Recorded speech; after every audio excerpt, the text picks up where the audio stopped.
What's up, guys? Brian Glassy here, Canada's Cast and Blast podcast. We are about to record episode number 9. It's crazy that we've already done so many. Roger, great to see you as always. How are things going? Oh, pretty fantastic. We got a bit of snow up here in Great County, but other than that, everything is wonderful. Good stuff. Yeah, we've got the weather changing over. Been a while since we recorded a podcast, and we've got quite a bit to talk about. So first, we're going to talk about a great trip that we did to the Mattawa River Resort, and then we're going to transition into speaking a little bit about deer hunt, because I've been through that. And then we're going to talk about putting the boat away for the year, because the time is coming for that as well, unfortunately. Before we get into that, though, let's talk about our sponsors, because without them, we couldn't do this podcast. So thank you, as always, to theammosource.com, the number one place on the interwebs to order all of your fishing and hunting and shooting needs, theammosource.com. Raj, that's a beautiful hat you're wearing. What's that all about? This is really nice. This is the Great County Apparel Company tractor hat I've been talking so much about. We've got blaze orange, black, and gray toques available. A whole new set of hoodies available for sale for Christmas. You can check all that stuff out at apparelco.ca. Awesome. Of course, we need to mention our very first sponsor, always near and dear to our heart. That's Lucky Bug Lures. Check out the Lucky Bug F-Bomb and Pike Bomb. I've been using them all year with great success. Loving the lures. Love the way they look in the water. And who else do we need to thank? Roger's one other, isn't there? Well, we tend to thank thecountylife.ca. That's a new publication coming out to celebrate rural life in southwestern Ontario, and also tell the stories of people who have said goodbye to city life while starting a new life in the country. So kind of a bit of a trend going on these days as we kind of wind down through the pandemic. But, I think there are a lot of great stories out there for people who have left the city for the country. So thecountylife.ca. Well, that's definitely both you and I, and I'll tell you, you couldn't pay me enough money to move back to that city. No chance. No, same here, man. All right, so let's get talking about Mattawa River Resort. Our friends Nicole and Adrian run the resort. They were kind enough to have us up there a few weeks back, and we did a cast and blast weekend. First day we went out and tried to do some muskie fishing. There's a couple of videos posted on the YouTube channel about the muskie fishing. As usual, muskie fishing can be really tough. We fished all day long, me and you and our cameraman Jamie. The only person who caught a muskie was Jamie, so good job, Jamie. So the pictures suck. That's right. That's what happens when your cameraman catches the fish. The other guy's got to take the pictures. That's it. So, I mean, it is what it is. I think that the nice part about it was that we did some filming on Bait Casting 101. So there's a nice little video on there on if you've never used a bait caster, on how to start with that and get rolling with casting a bait caster properly. Both you and Jamie had never used a bait caster before. So how did you find that experience? You seemed to do really well with it. So how was it from your perspective? First of all, I thought the rod and reel setup was very substantial. And I suppose it should be if you're going to hopefully catch a fish that's going to be, 30, 40, 50 pounds. You know what? It almost makes you not want to go back to your regular sort of rod and reel setup. I really did like the bait casting. You did a good job of, giving us a bit of a heads up to make sure that we apply that pressure with our thumb as we cast it. I had a couple of issues with the spool, with the line getting a bit ahead of the spool. But other than that, I thought it was a really great way to fish.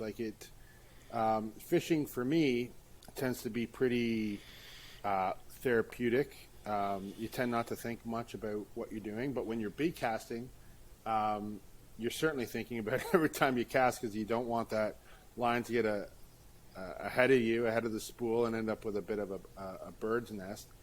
But no, man, I appreciated being able to use your rod and reel setup. It was awesome. And yeah, that coupled with some of the the tech you got on your boat, Bri, it made for quite a fun experience. Yeah, we're definitely going to need to do another video walkthrough of the tech you're talking about on the boat. With the baitcaster, I liken it to shifting a manual transmission car or hitting a golf ball in the sweet spot. It's one of those things where when you really nail it well, there's a certain little feeling that you get when you do it, and it's very rewarding. So I agree with you. I really like throwing the baitcaster. Just so everybody knows what exactly we were using. Both of my muskie rods are 8.5-foot Okuma saltwater rods, actually, with stainless steel Fuji reel seats and guides. They're heavy action, and I pair that up with Abu Garcia Revo Toro Beast reels. I've tried a lot of other reels for the muskie stuff. I've never found any reel that I liked better than the two beasts that I have. They're hands down the highest quality reels that I currently own and have ever owned. Absolutely love the Abus, and you mentioned it a few times while we were out. You know, if you're in the market for a muskie reel, they're not cheap, but it'll last you for 30 years, and every time you use it, you will have the pleasure of having a finely crafted instrument in your hands. It really is an amazing reel. And some of you listening who are new to muskie fishing might wonder why we're using such heavy gear. And so that reel I've got spooled with 80-pound braid. We're running 110-pound fluorocarbon leaders. You know, part of it is the fish. We've talked about this before. Part of it is that muskie are sprinters rather than marathon runners, and so you don't want to prolong a fight too much because it puts too much stress on the fish. But a lot of it is also the size and the weight of the baits we're using. You know, I was casting a 5 or 6 ounce bulldog, and you know, I'm a pretty fit guy. I work out regularly, and even having said that, if you're casting a big heavy bait like that, especially on lighter tackle, it beats the crap out of you. So that's probably the biggest reason that I have gone up to that heavy of a gear. Some guys try to get away with using, you know, their heavier bass gear, and I suppose you could in a pinch. If you're tossing a big, huge bait like that, it's probably not going to go well. So that was Saturday, sorry. That night we went and had a great meal at the lodge. So one of the nice things about the Mattawa River Resort is they've got all kinds of cabins. Most of them have a little kitchenette and things like that. So you can certainly self-guide and cook for yourself. But they also have a really nice little lodge that overlooks the river. They've got a restaurant. They do homemade pizzas and things like that. All the food was excellent. They had local craft beer on tap. So it wasn't just a matter of being out in the wilderness. You know, you have close access to wilderness at Mattawa River Resort, but you also have all the comforts of home. And Nicole and Adrian did a great job at making us feel welcome and making us feel like a part of the family. And I really noticed that when we were hanging out at the bar. You know, you've got the people who have got their trailers there, who are there all the time. Lots of great guys. Blaine. Is it Blaine or Blair? I'm saying it wrong. I think Blair, it was wasn't Blair. it? I think it was Blair. Yeah. Blair, I apologize. Blair. Anyways, Blair was a great guy. Told us some spots to try to hit in the river. And we had a lot of fun just chewing the fat with Blair and the other locals up there. We had a really great time. Then on the Sunday, we decided we were going to get up and try to do a duck hunt. So we pulled my fishing boat, but we also pulled the John boat up there, and we got out for some duck hunting action. We were hunting but not shooting, is how I would put it. It was a little frustrating when we were out on the Saturday. We did a little scouting, and the spot where I thought we could try to hit, looking on Google Earth, we pulled in there and put up 15 or 20 birds, and we were all excited. We thought it was going to be great, and got in there the next day, and nothing decided to come in, and we barely saw any birds. It was a little bit frustrating. What did you think of the duck hunt experience, Raj? Like, you've only ever duck hunted 2 or 3 times, yeah, right? You and I have duck hunted only a few times. In fact, you're the only guy I've ever duck hunted with. For me, it's still, and we talked about this before, like it's a process, right? It's the experience. I mean, I can think of worse ways to spend my time. But you got to be hardy. Like, it was not warm when we were out there. I still have an image in my mind of Jamie, our cameraman, just kind of like, just trying to keep warm under the big camel jacket you lent him. Yeah, it was kind of shivering. But, I mean, I don't think any kind of hunting, particularly duck hunting, is for the faint at heart. Like, you're kind of standing there. You're not moving much. You're cold. But you're hunting, and I think that's awesome. And you managed to call a few ducks in kind of close. We didn't shoot at anything. Nothing came close enough for us to shoot. But it's still I just find it to be such a fun experience nonetheless. You're still just kind of wading through, knee-deep water and just trying to blend into your surroundings. You had all the decoys set up. We had, the right boat to get us there. We just didn't get lucky. Yeah, I mean, luck is part of it for sure. I think that where we were hidden, the fact that we didn't get any ducks right in on top of us, even though that was a place where they had been roosting the prior day, tells me we were probably doing something wrong. And in retrospect and thinking about it, I think we were not hidden enough and we didn't brush in the boat enough. We were kind of in a hurry to try to get in there and get everything set up. And had we gotten there an hour earlier and really taken our time to be in a real blind and build a blind and hide the boat completely, maybe it would have been a different story. Yep. So, yeah, I mean, part of it is exactly what you mentioned, and we always say it. You need to be engaged in the process rather than the outcome, for sure, right?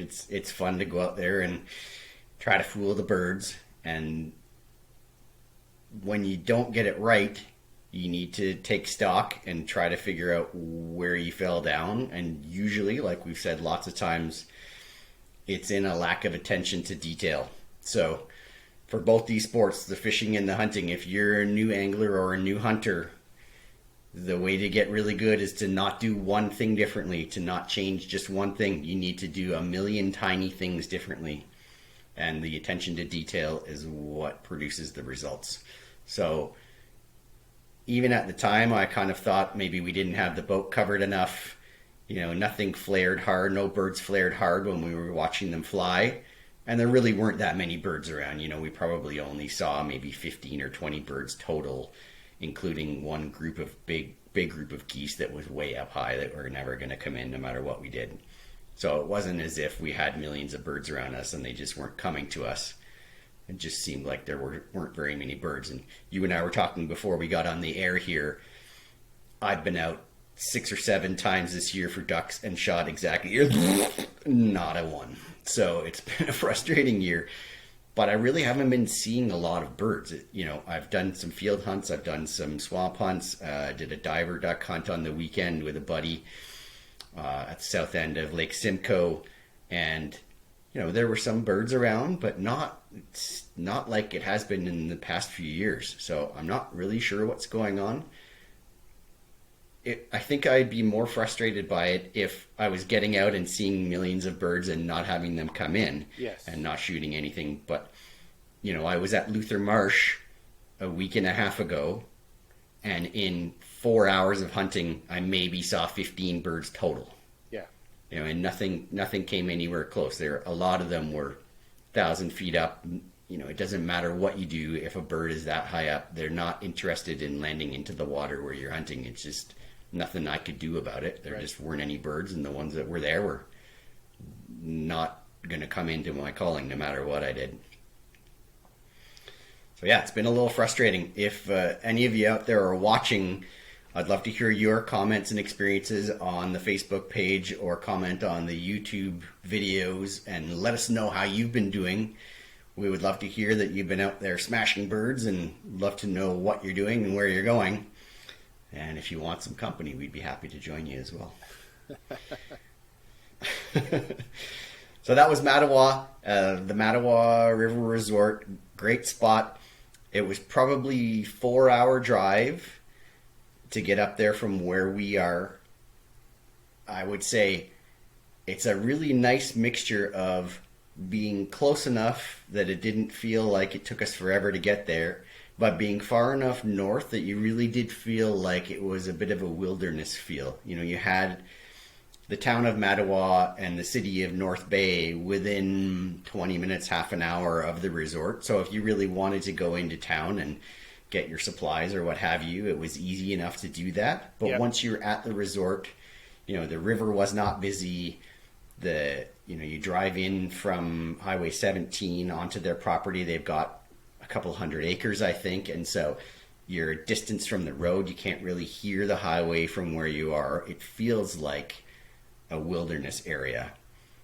If you're a canoeer, I have canoed the Mattawa River from just west of where the lodge is all the way down past the lodge, and it's an amazing place. You know, the voyageur used to use that river for transporting furs, and it was a major artery that allowed the opening of Canada 500 years ago. So lots of really cool historical stuff going on there. Lots of great fishing and hunting opportunities. We didn't take advantage of it because we didn't really know until we got there. But, you know, Nicole, on the first night we got there, said, you should just forget about the duck hunting and go grouse hunting. And all you need to do is walk down our driveway. People hit grouse all the time in their cars. So I think we could have done that had we wanted to go deer hunting. There's a lot of crown land around there where you could use the lodge as a base camp, a really nice, much nicer base camp than most people get to hunt out of when they're deer hunting, but be on productive deer grounds quickly. So yeah, I was very impressed, and thank you again, Nicole and Adrian. We really had a great time. We would love to come and see you again. It's definitely going to happen. Yeah, and we'll put the link in the description for this video, but you can read all about Mattawa River Resort at mattawariverresort.com. Perfect. So let's quickly talk about deer.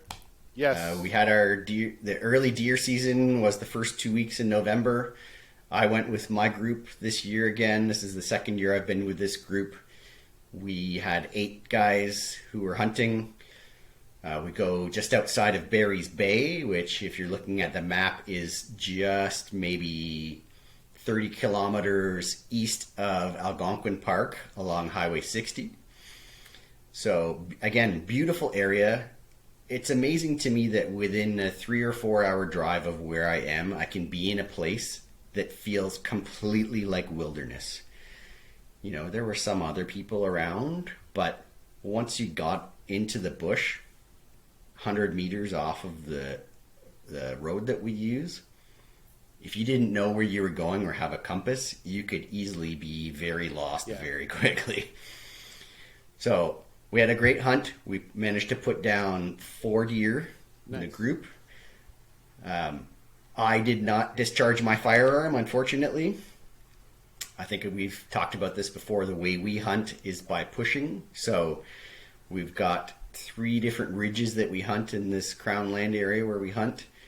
We've set up people along the bottom of the ridge, and then we have 1 or 2 people with a dog who go around the other side of the ridge and push up over the top and try to push the deer down to the guys who are waiting at the bottom with the guns. So I had one opportunity on the 3rd day, 2 deer that were booking it. They were moving very quickly. It would probably have been a 50-yard shot. I had the gun to my shoulder and the safety off, and I had a gap where they ran through of maybe 10 yards where there was an open spot where I probably could have taken a shot. But I assessed the situation and decided I'm not that good of a shot, and I didn't want to wound a deer and have it run off, so I did not shoot. Having spoken to a bunch of other more seasoned hunters, I think if I had done a doe bleat and make a sound like meh, apparently if you're doing that, they'll stop. You have to be ready to shoot. But often if you'll make a sound like another deer, a running deer will stop to look around and see where the sound is coming from. So I think Had I done that and the deer had stopped, I probably would have had my first deer down. But that's okay. It's a learning experience. We had a little bit of frustration. We did lose a deer. The guy who was supposed to be doing the dogging, we got set up and heard shooting almost immediately when he started his push. He had a deer at 25 yards and put two 308 rounds into it from 25 yards. Thought we had it down. That was at about 9:30 in the morning. We started tracking it at about 10:30, found the first place where it had laid down and a couple of big pools of blood. Thought we were in good shape.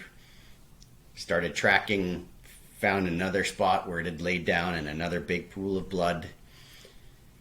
I think if we had just left it alone and let it lay there, it probably would have died where it had originally laid down. And the error I think we made was that we started tracking it too quickly.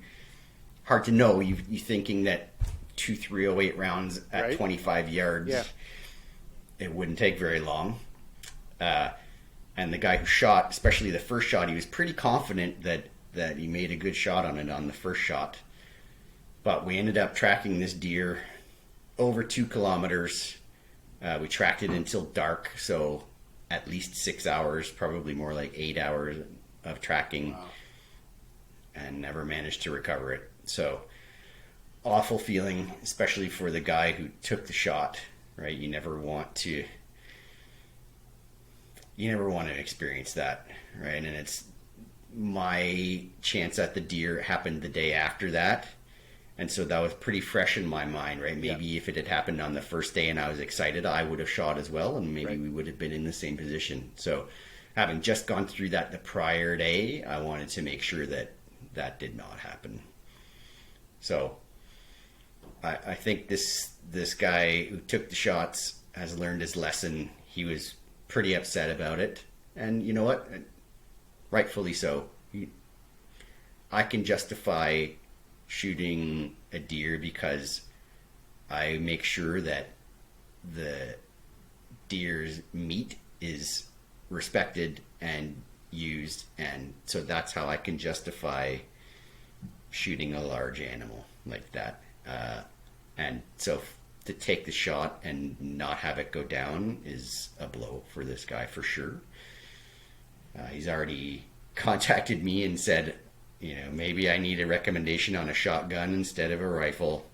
I need to get to the range a little more often and practice my shooting. And he actually stayed up. So the deer season's 2 weeks. We hunted for the first week. He stayed up there and hunted again. And he was texting me. He said he had 2 other opportunities to shoot at deer. They were marginal shots, and he didn't take the shot. Oh. And so I was proud of him for doing that, right? And what I said to him was, it shows you that you can, even though things happen very quickly in the moment, you still do have time to stop and consider what you're going to do. A lot of people get what they call buck fever. They have a deer in front of them, and they get so excited that, bang, bang, and they have to shoot. And if you just stopped and took a deep breath and said, yes, there's a deer. Is it a clean shot? Where am I going to place the shot? Then shoot. Then you have a much greater likelihood of making the right shot or making the right choice like I did and not shooting. Yes. Yeah, and So that was Adam. That's a great lesson, Bri, for beginner hunters, but also experienced hunters. I'm sure many people have taken a shot at a deer where they probably shouldn't have. Yes. And it is difficult in the moment, right? For me, I heard those 2 deer coming. I knew they were coming. So that's why I had my gun to my shoulder. And, that as soon as you hear them, you can tell that it's not a squirrel, especially if they're moving quickly, right? You can hear the hoof falls. You can hear them crashing through the bush. So you know it's coming, and you get that immediate spike of adrenaline. And so you really need, for me, what I do is I stop. I try to observe what's going on with my behavior. I take a couple of deep breaths, examine the situation, and then respond. So if you can manage to do that in the heat of the moment, it goes a long way towards making sure that you're making the right choice. That's great advice. Yep. So we're running a little short on time here, Roger. I was hoping to talk about putting the boat to bed for the winter. Yep. I was hoping to get out this coming weekend for one last muskie fish, but it doesn't look like it's going to happen. My muskie buddy broke his ankle, and he's in an air cast, and Oh no. that's no good. To say nothing of the fact that everything's freezing up. So I think the fishing boat's going away for the season. Maybe we can talk about that to start our next podcast. Yeah. Before we sign off, again, I wanted to say thank you again to theammosource.com, the best place on the internet to buy fishing, hunting, and shooting supplies. Check out theammosource.com. Lucky Bug Lures, awesome Canadian company with some really unique products. Coming up for the ice season, I'm going to be using their F-bomb and pike bombs through the ice. You can vertically jig them. I'm going to try to get into the river with their Bingo Bug Lure, which is an awesome hybrid between a crankbait and a fly.